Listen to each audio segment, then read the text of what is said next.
Guilt, guilt, guilt, guilt. I think it's G-U-I-L-T, and guilt is G-U-I-L-T-E-D.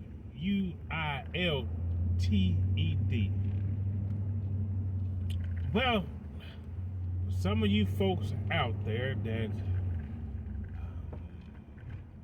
not all, but for the most part, a good majority of you are under the content of a false prophet that they speak of in Matthew 7, verse 15.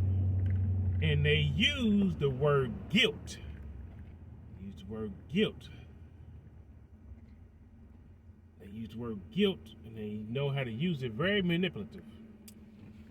Don't know what I'm talking about? Well, they guilt you into paying your tithes and offering. They guilt you. Just pay attention carefully. They guilt you. The Bible speaks of a cheerful giver, meaning you give from your heart. But the way they do it, these pastors, they come from Malachi 3, 8 through 12, and they get you to read it, you recite it, that's all they guilt you to. As if they talk about the consequences and repercussions, tithing.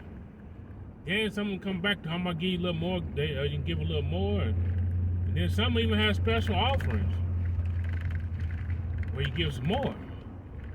But I just wonder where the world will be if these so-called pastors, or some that call themselves bishops, would guilt their congregations into being a better father, a better mother, a better individual, period. What I mean by that is just say, you know, they tell you about you don't pay your tithes, they hit you.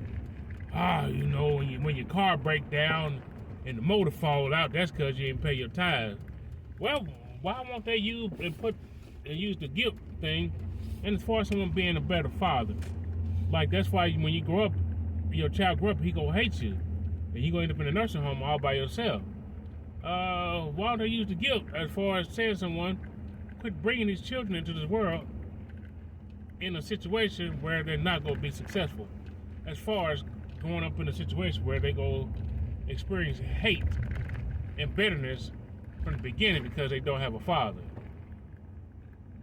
Why don't you use their guilt content in any other sense besides tithing?